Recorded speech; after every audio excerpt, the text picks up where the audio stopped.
But first, late word right now at 5. Black smoke. The first day of voting at the Papal Conclave has concluded. No Pope yet, folks. Black smoke emerging from the Sistine Chapel at 9 p.m. Rome time. And keep in mind right now, it is 11 o'clock at night in Rome. So this happened 2 hours ago. The conclave meets again tomorrow for a second day of voting. If white smoke does come out of that chimney, the next leader of the Catholic Church has been chosen. By the way, in 2013, Pope Francis was elected after 5 ballots were held over 2 days. And we're going to have a lot more about the secretive process underway in Rome in about 10 minutes right here on WHAS 11 News. Half these folks in here is going to be right back in here tomorrow, like me.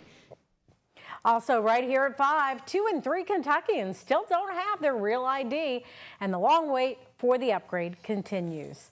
Today is the big deadline that you've heard so much about. Thanks for joining us here at 5. I'm Connie Leonard. And I'm Doug Proffitt. It is Real ID Wednesday. It's the new standard to be held for you at airports, military bases, and federal buildings nationwide. WHAS 11's Ian Hardwitt and photojournalist Gabby DeGeorge are live right now at the Louisville airport. They're checking on those lines there, if you've seen any at all there tonight. Ian? Yeah, Doug, this is the walk up to the TSA screening line here at the airport. As soon as you get off the escalators, and here, day 1 of the Real ID deadline, you can see it's like any other day at the airport, maybe even a little bit lighter than usual. While TSA didn't tell us many specifics, they gave us some advice to share if anybody doesn't have their Real ID. They say to show up 3 hours before your departure time if you don't have that ID. So that's so the TSA can run extra security screenings to verify your identity. You'll still need your regular license for that check, even if it's not that Real ID. Extra documents like a social security card will help you if you're going through the screening. A TSA spokesperson told us over Zoom today some tips for people without those IDs. We're recommending that you get to the airport at least 3 hours before your departure time, and that's enough time to get you through any additional screening or identity verification that we would have to do at the checkpoint. Bring what you can. So there's no real recipe. Every kind of identity verification is a little bit different based off of what people have with them.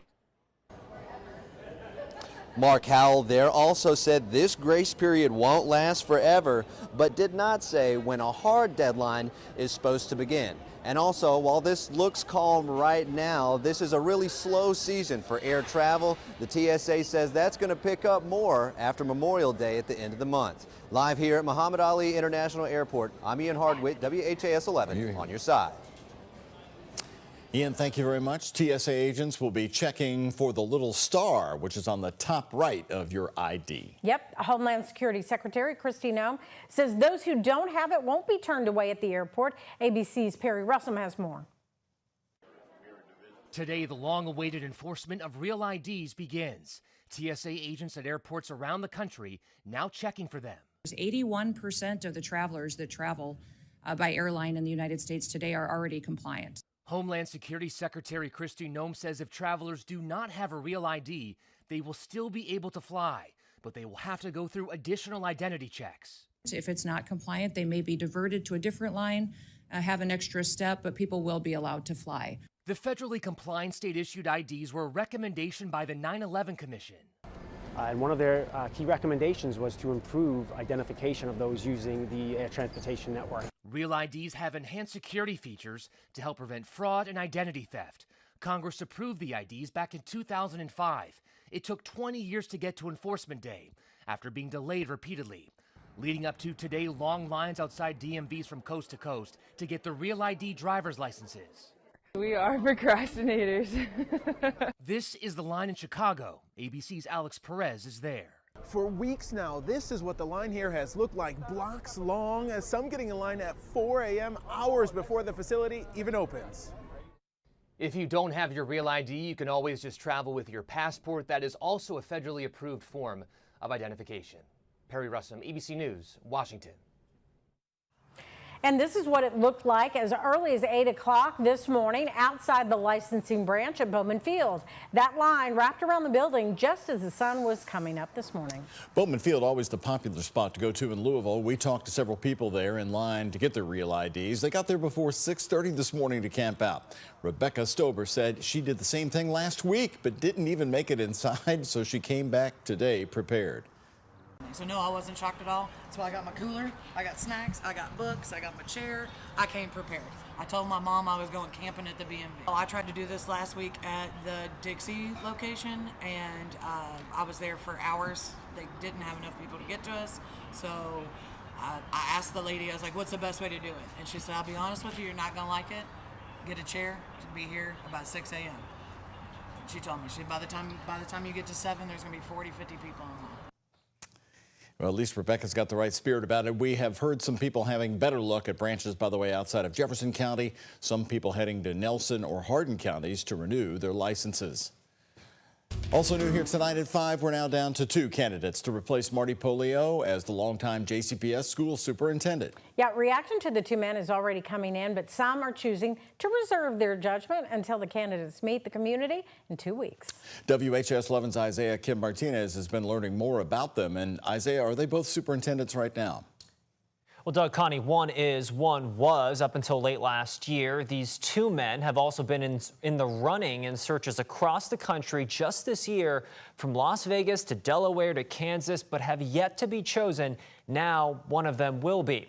Ben Schuldener or Brian Yearwood, both on your screen there. This video you're about to see from our affiliates in Lansing, Michigan and Columbia, Missouri, where both have worked as superintendents of those school districts. Again, both have been finalists in other searches this year as well.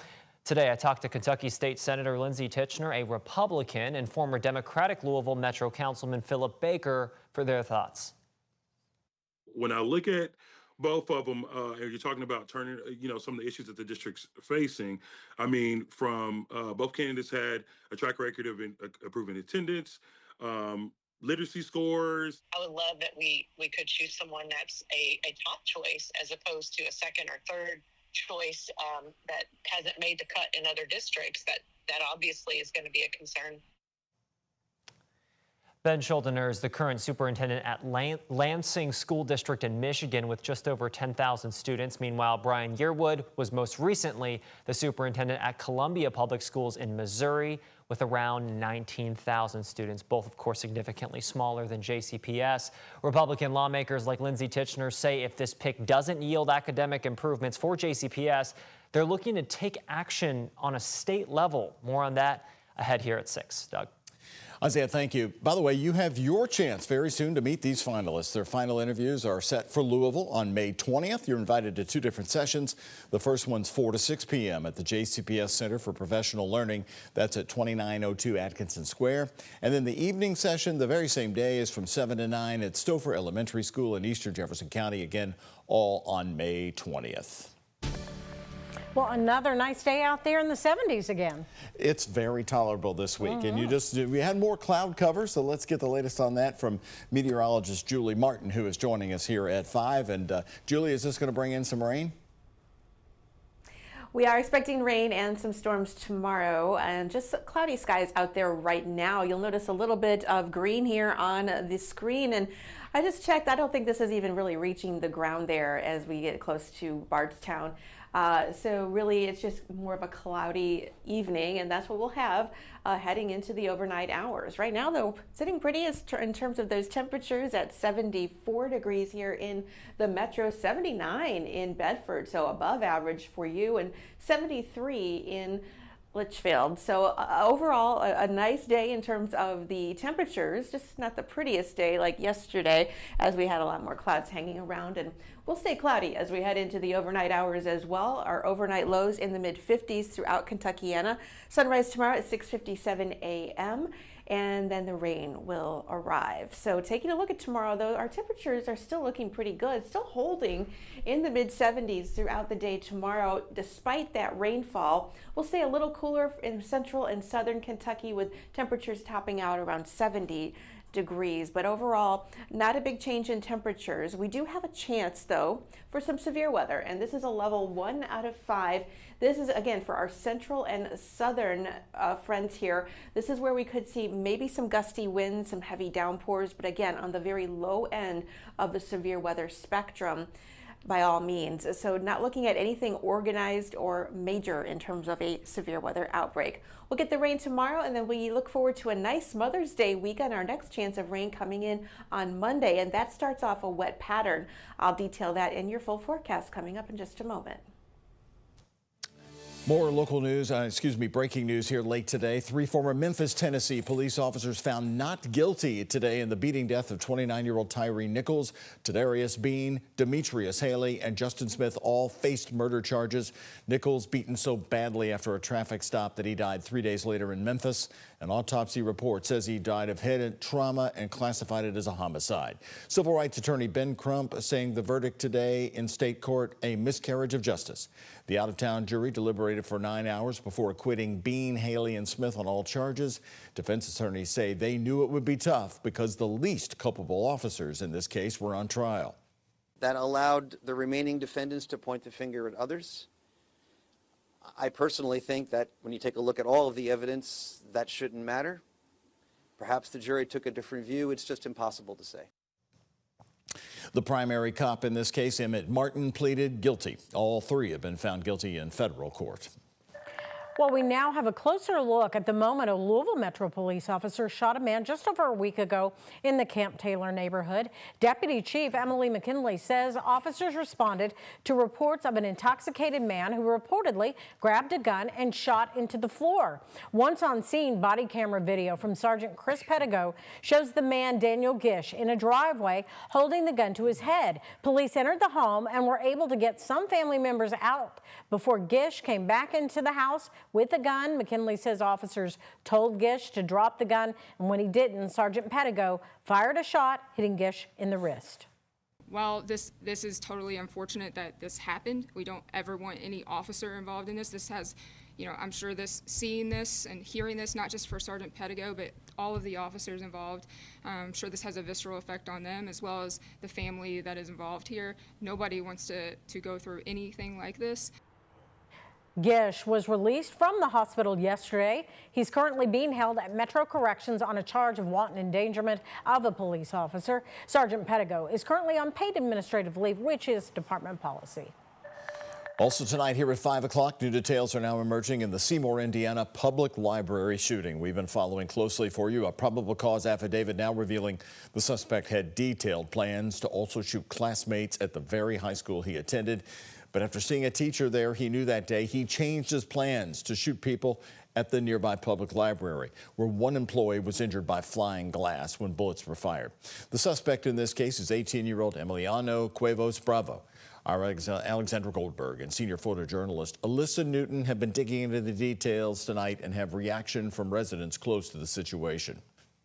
This could have been a national catastrophe in our small town. A Seymour High School student revealed his disturbing plan to gun down his own school. Police released this affidavit detailing 18-year-old Emiliano Cuevas Bravo's intent to randomly shoot students and the school resource officer on April 30th. He had 95 shotgun rounds, and that's a lot of lives could have been lost. Seymour resident Mike Wright's son is the suspect's classmate. The community is kind of moving towards the reality of what could have been with the affidavit coming out, showing the seriousness of it, the plan that was put into place, and the suspect's own statements. It's pretty alarming. The affidavit confirms that Cuevas Bravo intended to target the very high school he was a student at. The affidavit says that he parked his car in a school parking lot, intended to bring a shotgun onto school grounds, but he saw a teacher he knew in the area,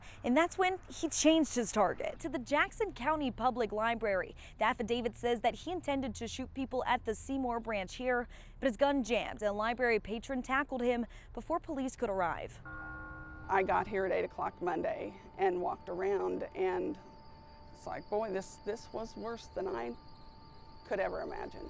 Julia Akers, the library director. In another way, it was not as bad as it could have been. According to the affidavit, on the second floor of the library, after the suspect dropped his jammed gun, Cuevas Bravo said he then started throwing oil that he had in a container out onto the library floor. Cuevas Bravo said he was going to use a lighter he had with him to set some paper on fire and try to get the oil to ignite. That's when he was tackled and arrested by police. It's fine for us to say we're fine, but some of us aren't completely. We just want to make sure that everybody is healing at their own time. The library now sits empty until staff are ready to return. In Jackson County, Alexandra Goldberg, WHAS11 on your side. Certainly frightening details there now being revealed. The affidavit also states that Cuevas Bravo had a homemade pipe bomb in his backpack, and he now faces various charges, including attempted murder, criminal recklessness, and a deadly weapon and intimidation. Cuevas Bravo is right now being held in the Jackson County, Indiana jail.